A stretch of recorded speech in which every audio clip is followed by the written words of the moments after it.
चलिए बच्चों, ठीक है। तो ये क्या होता है, स्पेशल स्टोमेटल पोर्स, हाइड्रोटूट्स पाई जाते हैं। और जो पानी निकलता है, ये पानी कैसा होता है बच्चों, इनऑर्गेनिक सॉल्ट से भरपूर होता है, ठीक है ना। इसमें इनऑर्गेनिक सॉल्ट्स होते हैं बहुत ज़्यादा, ठीक। अच्छा, ये जो कैसे होता है, ये बात वैसे तो मैंने आप लोगों से वहाँ करी थी कि मान लो ये लीफ है, ऊपर की तरफ ये स्टोमेटा है, और नीचे क्या होता है, इसमें नीचे ये होती है इसकी इंटरसेल्युलर स्पेसेस, और प्रेजेंट होते हैं कौन से टिश्यू, एपिथेम टिश्यू, याद है सबको। हाँ, बात करी थी मैंने, ये कौन से टिश्यूज होते हैं बच्चों, एपिथेम टिश्यूज। इनको कौन से टिश्यूज कहते हैं हम, एपिथेम टिश्यूज, ठीक है ना, जो किस में हेल्प करते हैं, ड्यूरिंग द गटेशन जो हेल्प करते हैं, ठीक है ना, जो गटेशन में हेल्प करते हैं, ठीक। चल, तो ये हो गया आपका गटेशन भी कंप्लीट, इतना ही दे रखा है। गटेशन में ऊपर की तरफ स्टोमेटा होता है, उसमें गार्ड सेल्स भी होते हैं, एपिथेम टिश्यूज होते हैं, ठीक है ना। नीचे कैसे कौन से टिश्यूज होते हैं, एपिथेम टिश्यूज होते हैं जो गटेशन में हेल्प करते हैं। बीच में इंटरसेल्युलर स्पेसेस, इंटरमोलिकुलर स्पेसेस या इंटरसेल्युलर स्पेसेस प्रेजेंट रहते हैं, जहाँ पर पानी की क्षमता होती है, और वहाँ से क्या होता है, पानी का एब्जॉर्प्शन या पानी का बाहर निकलता है स्टोमेटा के द्वारा। गटेशन किसकी उससे होता है, रूट प्रेशर से होता है, ठीक है ना। चलो, तो ये हो गया आपका गटेशन कंप्लीट, और बेसिकली चैप्टर कंप्लीट। इसके बाद आपको कुछ एक्सपेरिमेंट्स दे रखे हैं। ये एक्सपेरिमेंट्स जो होते हैं बच्चों, जब प्रैक्टिकल होते हैं ना तब कराए जाते हैं, ठीक है। ये एक्सपेरिमेंट कब होते हैं, जब हम प्रैक्टिकल्स आपके होंगे। अब पता नहीं इस बार होंगे कि नहीं होंगे, क्या सिस्टम रहेगा वो पता नहीं, पर जब प्रैक्टिकल्स होते हैं तब आपके ये एक्सपेरिमेंट्स कराए जाते हैं, ठीक है। तो आपका फर्स्ट चैप्टर कंप्लीट हो गया। किसी को कोई डाउट है फर्स्ट चैप्टर में अभी तक, कोई डाउट नहीं, वेरी गुड। तो अब हम शुरू करेंगे आपका सेकंड चैप्टर। सेकंड चैप्टर क्या है, मिनरल न्यूट्रिशन।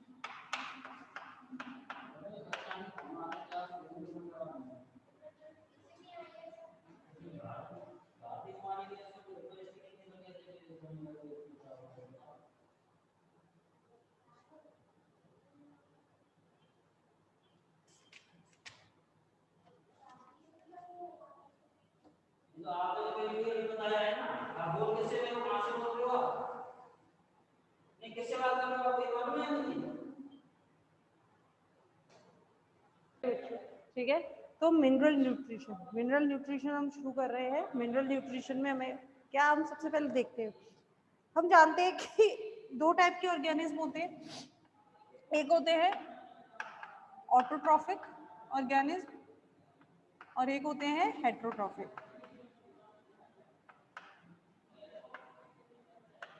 ठीक है। दो टाइप के होते हैं, ऑटोट्रॉफिक और हेट्रोट्रॉफिक। ऑटोट्रॉफिक कौन होते हैं, जो अपना फूड खुद बना लेते हैं, produce their own food,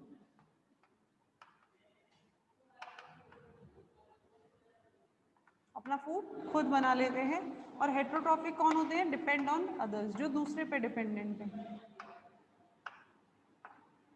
depend on others, ठीक है। तो जो हेट्रोट्रॉफिक होते हैं ना बच्चों, इनको इनऑर्गेनिक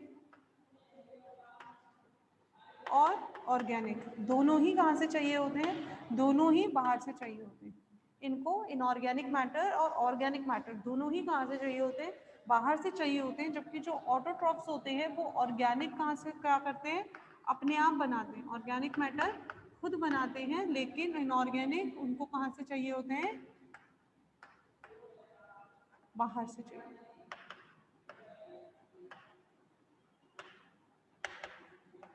ठीक है, ऑटोट्रॉफ्स जो होते हैं यानी कि प्लांट्स, ऑटोट्रॉफ्स कौन है, प्लांट्स, एल्गी, ये सब क्या है आपके ऑटोट्रॉफ्स है। कुछ बैक्टीरिया, कीमो ऑटोट्रॉफ्स जिन्हें हम कहते हैं बैक्टीरिया में भी ऑटोट्रॉफ्स पाए जाते हैं, कीमो ऑटोट्रॉफ्स जिन्हें हम कहते हैं, ठीक है। तो वो भी क्या कर लेते हैं, वो अपना खाना खुद बना लेते हैं, कौन, ऑटोट्रॉफ्स, ठीक है, प्रोड्यूस देयर ओन फूड। तो इस कंडीशन में क्या होता है, इस कंडीशन में ये इनऑर्गेनिक मैटर्स को, इस कंडीशन में ये इनऑर्गेनिक मैटर इनको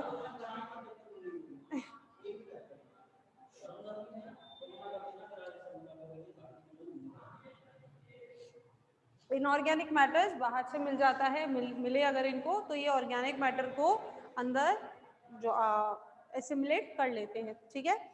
हेट्रोट्रॉफ्स जो होते हैं इनको ये दूसरों पर डिपेंड होते हैं, इस वजह से इनको इनऑर्गेनिक और ऑर्गेनिक दोनों ही कहाँ से चाहिए होते हैं, बाहर से चाहिए होते हैं, ठीक है। अच्छा, बाहर से जो मिनरल्स मिलते हैं, बाहर से जो मिनरल मिलेगा उसे हम क्या कहेंगे, मिनरल न्यूट्रिशन। तो हम ये कहते हैं जो प्लांट्स हैं, बेसिकली जो प्लांट्स हैं ये एक माइनर्स होते हैं। माइनर्स किसे बोलते हैं बच्चों, जो खुदाई करते नहीं करते, जो मिनरल निकालते हैं, आपने देखा होगा जैसे कि कोयले की खदान है, या ये जो सैंड स्टोन्स होते हैं जो सैंड की इनमें काम करते हैं, तो बेसिकली उनको माइनर्स बोलते हैं, जो माइनिंग प्रोसेस करते हैं, खुदाई करते हैं। ठीक है, तो हम ये कह सकते हैं कि प्लांट्स एक तरह के माइनर्स हैं, है ना भाई, माइनर्स है तो सही है। क्यों, क्योंकि अर्थ क्रस्ट से क्या कर रहे हैं, ये मिनरल को एब्जॉर्ब कर रहे हैं। अर्थ क्रस्ट से क्या कर रहे हैं, ये मिनरल को एब्जॉर्ब कर रहे हैं। तो इस केस में क्या होते हैं, ये हम ये कहते हैं प्लांट्स क्या है, माइनर्स है। ठीक है, प्लांट्स कैसे हैं बच्चों, माइनर्स है। आ रही बात समझ में? अच्छा चलो, मिनरल न्यूट्रिशन के कुछ मेथड्स है, उन मेथड्स की बात करते हैं। मिनरल न्यूट्रिशन को समझने के लिए साइंटिस्ट ने कुछ मेथड्स उन्होंने लिखे हैं, उनके बारे में पढ़ा है, तो उनके बारे में मैं आपको बताती हूँ, ध्यान से सुनिएगा। कौन कौन से मेथड? सबसे पहले तो मैं बात करती हूँ, अगर हम एक प्लांट लिया, ठीक है, एक प्लांट लिया मैंने, उसको रूट्स समेत, ठीक है, ये प्लांट मैंने लिया रूट्स के समेत, प्लांट तो ट्री लग रहा है, ये प्लांट लेते हैं, ठीक है, ये तो ट्री लग रहा था, अब ये प्लांट लग रहा है, ट्विग नहीं है, लीफ, प्लांट है। ठीक है, किसके साथ, इसकी रूट्स के साथ। मैंने क्या किया है, इसका पानी सुखा लिया, पानी मतलब वैसे नहीं सुखाया बच्चों, पानी को ऐसे नहीं सिखाया है, बेसिकली इसको ब्लॉटर पेपर पे रख दिया, यानी कि जो एक्स्ट्रा पानी इसमें था उसको क्या कर दिया मैंने, उसको ड्राई कर लिया है। और अब मैंने क्या किया, इसको, इसका वेट किया, अब मैंने क्या किया, इसका वेट किया। तो अब जो मैंने इसका वेट निकाला है, that was the fresh weight, that was the fresh weight. ठीक है, जब मैंने क्या किया, एक प्लांट लिया, एक प्लांट को लेने के बाद उसको ब्लॉटर पेपर पे रखा। ब्लॉटर पेपर पे क्यों रखा है कुछ दिन, ताकि उसका जो एक्स्ट्रा वाटर था, जो उसके बाहर की तरफ जो पानी था या जो एक्स्ट्रा वाटर था, वो क्या हो जाए, रिमूव हो जाए। ठीक है ना, तो ऐसे कंडीशन में फिर मैंने उसको क्या किया, उसका वेट लिया, that was the fresh weight. अब मैंने क्या किया है, अब मैंने इसको अवन में गर्म कर लिया, अवन में 100 डिग्री से कुछ 150 डिग्री तक इसको उबाल दिया, मैंने गर्म कर दिया। 110 डिग्री कर दो, बहुत ज़्यादा हो जाएगा। इतने कम टेम्परेचर में मैंने क्या कर दिया, इसको गर्म कर दिया। तो क्या हो गया, इसको बिल्कुल इसका पानी क्या हो गया, वाटर लॉस, पानी एकदम चला गया, वाटर लॉस। अब मैंने इसका वेट लिया, ठीक है, अब मैंने क्या किया, अब मैंने इसका वेट लिया, और अब जो वेट लिया है वो कैसा वेट है, इसका ड्राई वेट। अब कैसा वेट है बच्चों इसका, ये ड्राई वेट, ऑब्वियसली कुछ कम होगा पहले वेट से। तो अगर मैं इसके पानी की कैपेसिटी मैं इसकी निकालूं, वाटर कैपेसिटी, पानी की क्या कैपेसिटी थी प्लांट की, तो वो क्या हो जाएगी, fresh weight minus dry weight, fresh weight minus dry weight. ठीक है, क्या है इसकी वाटर कैपेसिटी, पानी की कैपेसिटी, फ्रेश वेट में से अगर मैं उसका ड्राई वेट निकाल देती हूँ तो वो उसकी पानी की कैपेसिटी आती है। अब इसी ड्राई वेट के, इसी प्लांट को, ड्राई वेट को मैंने क्या कर दिया, और गर्म कर दिया। ठीक है, अब मैंने इसको क्या किया है, और गर्म कर दिया, या मैं इसको कहूँ बिल्कुल इसको क्या बना दिया, इंसिनेट कर दिया। ठीक है ना, फर्नेंस में, किसमें, फर्नेंस में, फर्नेंस यानी कि मतलब जैसे भट्टी, एक तरह का भट्टी जैसे मैं बोल सकती हूँ। फर्नेंस होता है, स्पेशल फर्नेंस होता है, भट्टी में गर्म नहीं करना है, प्लांट्स को बिल्कुल ऐश बनाने का, यानी कि पाउडर राख बनाने के लिए स्पेशल फर्नेंस होते हैं, जिसके अंदर टेम्परेचर कुछ 600 to 700 डिग्री सेंटीग्रेड रहता है। इतना ज़्यादा टेम्परेचर रहता है कि पानी, प्लांट जो होता है क्या होता है, राख बन जाता है। तो इस केस में हमें जो मिलता है, that was the plant ash, that was the plant ash. अब इस प्लांट ऐश में क्या है भाई, इस प्लांट ऐश में क्या है, मिनरल्स हैं। ठीक है ना, तो हम क्या करेंगे, इस प्लांट ऐश की, इस प्लांट ऐश की हम स्टडी करते हैं, इस प्लांट ऐश की हम क्या करते हैं, स्टडी करते हैं। स्टडी करने के बाद हमें किसकी पता चल जाता है, मिनरल की स्टडी मिल जाती है। किसकी स्टडी मिल जाती है, मिनरल की स्टडी मिल गई, यानी कि हमने मिनरल्स के बारे में क्या कर लिया है, मिनरल्स के बारे में पढ़ लिया, ठीक है ना। इससे आपको मिनरल्स तो पता चल जाएंगे, यानी कि जो प्लांट आपने लिया है, जो भी प्लांट स्पीशीज जिसके बारे में आपने स्टडी करी है, उसके मिनरल्स पता चल जाते हैं। लेकिन एक चीज़ है जो पता नहीं चलती है बच्चों, क्वांटिटी। यानी कि जैसे मान लो आपने देख लिया कि यार मेरे प्लांट को कैल्शियम की बड़ी ज़रूरत थी, लेकिन कितनी ज़रूरत है ये नहीं पता था, ठीक है ना। कैल्शियम आपको मिल गया, यानी कि आपका जो प्लांट स्पीशीज है उसमें कैल्शियम प्रेजेंट है या उसने कैल्शियम लिया है। अब कितनी मात्रा में उसको जरूरत थी, वो उसका माइक्रो न्यूट्रिएंट था या वो उसका मैक्रो न्यूट्रिएंट था, ये आप नहीं पता कर सकते, ठीक है ना। तो वो चीज आपको इसमें पता नहीं चलती। तो ये जो मेथड होता है इसको क्या कहते हैं हम, प्लांट एश स्टडी या सैंपलिंग, प्लांट एश मेथड। आ गया समझ में सबको, ठीक है। चलो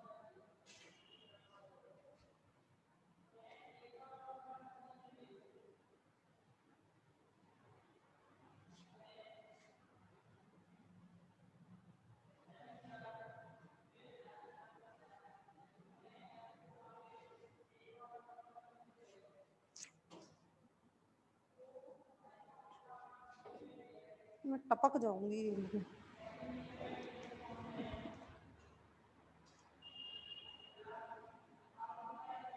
चलिए अब अगला है, ये तो था क्या आपका प्लांट एश मेथड। अब अगला है आपका सैंड कल्चर।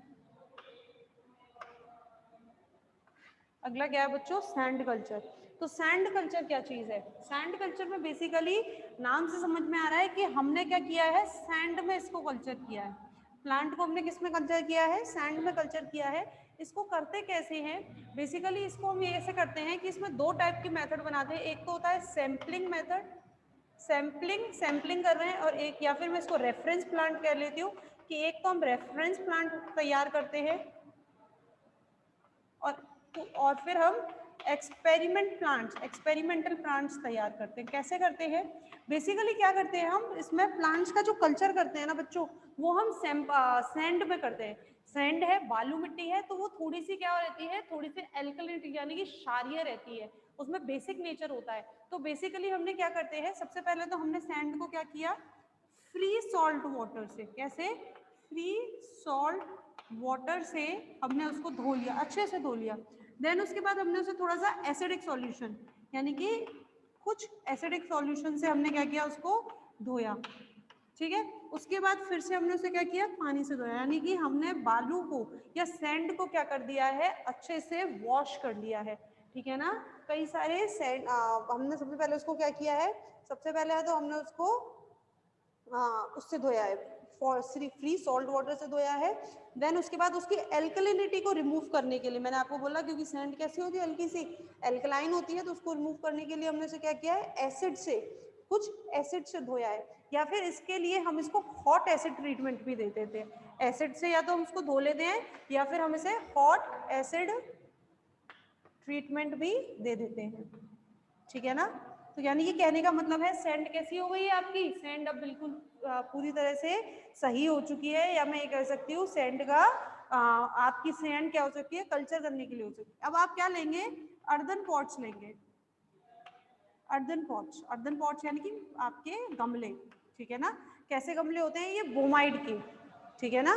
क्या इनमें अलग होता है इन गमलों में, क्योंकि इनमें ब्यूटामिन का कोट होता है। ब्यूटामिन का कोट क्या होता है, जिसकी वजह से इनको मतलब पानी को रखने में या फिर लाइट को रखने में इनमें हेल्प होती है। तो बेसिकली अर्दन पॉट्स लिए, इन अर्दन पॉट्स में हमने क्या किया, इनमें हमने सैंड को भर दिया, ठीक है, और इसमें हमने प्लांट्स लगा दिए, जो प्लांट हमने लगाया है।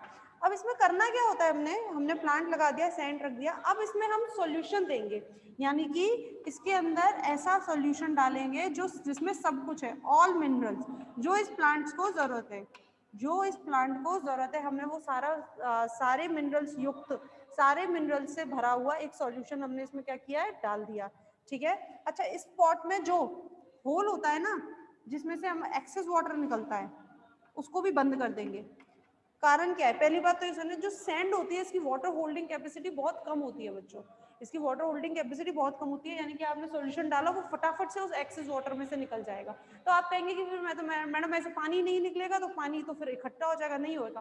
क्यों? क्योंकि हम इसमें धीरे धीरे डालते हैं, बहुत धीरे धीरे हम इसमें क्या डालते हैं, सॉल्यूशन डालते हैं, ठीक है ना। तो आपने कौन सा सॉल्यूशन डाला है, इसमें सॉल्यूशन डाला है ऐसा सॉल्यूशन जिसमें सारे मिनरल्स हैं। तो बेसिकली ये जो प्लांट होता है ना बच्चों, ये जो प्लांट है ये है आपका रेफरेंस प्लांट। कौन सा प्लांट है ये आपका? Reference plant. क्यों? क्योंकि इसमें क्या है, आपके सभी सॉइल मिनरल्स हैं, यानी कि ये भरपूर है, ठीक है। अब आप ऐसे ही और प्लांट्स तैयार करेंगे, ऐसे ही आपने अर्दन पॉट्स में सैंड लिया, प्लांट डाला, ठीक है ना। अब इसके अंदर जो आपने सॉल्यूशन डाला है उसमें सब है एक्सेप्ट वन। मान लो कोई भी एक मिनरल क्या कर लिया है, कोई भी एक मिनरल हटा दिया, या एक मिनरल की आपने क्या कर दिया, कमी कर दी है उस सॉल्यूशन में से, जो सॉल्यूशन आपने रेफरेंस प्लांट को दिया है। जो सॉल्यूशन वहां पर आपने रेफरेंस प्लांट को दिया है, उस सॉल्यूशन में से कुछ मिनरल्स आपने क्या कर दिए हैं, यहाँ पर रिमूव कर दिए हैं, जिसकी वजह से क्या होगा, डेफिशिएंसी होगी कि नहीं होगी, यानी कि इसमें कोई सिम्टम्स शो होंगे,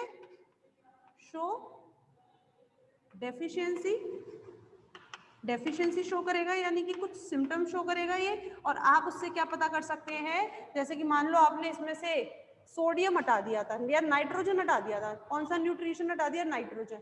इसमें था नाइट्रोजन जबकि इसमें नाइट्रोजन नहीं है, ठीक है ना। अब जो कमी आएगी, मान लो येलोइंग ऑफ लीव्स, क्या आ गई, येलोइंग ऑफ लीव्स, ये भी नाइट्रोजन का कैरेक्टर है।